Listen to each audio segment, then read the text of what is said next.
Hybrid solar install ചെയ്തിട്ട് ഈ വീട്ടിലുണ്ടായ മാറ്റങ്ങൾ എന്തൊക്കെയാണ്?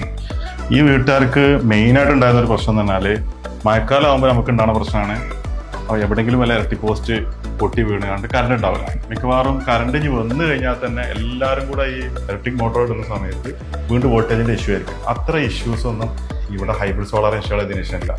വാട്ടർ ടാങ്കിനകത്ത് വെള്ളം തീരുന്നൊരു പ്രശ്നമില്ല. ഇവരെ സംബന്ധിച്ചിടത്തോളം കറണ്ട് പോകുന്നുള്ള ടെൻഷനും ഇല്ല, കറണ്ട് ബില്ലിനെ കുറിച്ചുള്ള വേവലാതി ഇല്ല. എല്ലാ കിച്ചൺ ഉപകരണങ്ങളും ഉപയോഗിക്കാൻ പറ്റുന്നുണ്ട്. വീട്ടിലെ ലേഡീസ് ഒക്കെ നല്ല ഹാപ്പി ആയിരിക്കും അല്ലേ? ലേഡീസ് മാത്രമല്ല, വീട്ടിലെ ഗ്രഹനാഥനാണ് ഏറ്റവും ഹാപ്പി ആയിട്ടുണ്ടാവുക. കാരണം എന്താണെന്ന് വെച്ച് കഴിഞ്ഞാൽ അവർക്ക് കറണ്ട് ബില്ലിന്റെ ടെൻഷനില്ല. സാധാരണ ഈ കുട്ടികളെല്ലാം AC ഇടുമ്പോൾ ഒരു ടെൻഷനായിരിക്കും വീട്ടുകാർക്ക്. ഈ വീട്ടുകാർക്ക് അത്തരത്തിലുള്ള ടെൻഷനൊന്നുമില്ല. ഏത് സമയത്തും അവരുടെ എല്ലാ ഹോം അപ്ലയൻസസും വർക്ക് ചെയ്യിപ്പിക്കാനും സാധിക്കും. Oven, air fair, dish washer, ഇതെല്ലാം അവർക്ക് ടെൻഷൻ ഫ്രീ ആയിട്ട് വർക്ക് ചെയ്യിപ്പിക്കാൻ സാധിക്കുന്നു. ഇലക്ട്രിക് കോസ്റ്റ് വരുന്ന ടെൻഷനും ഇല്ല.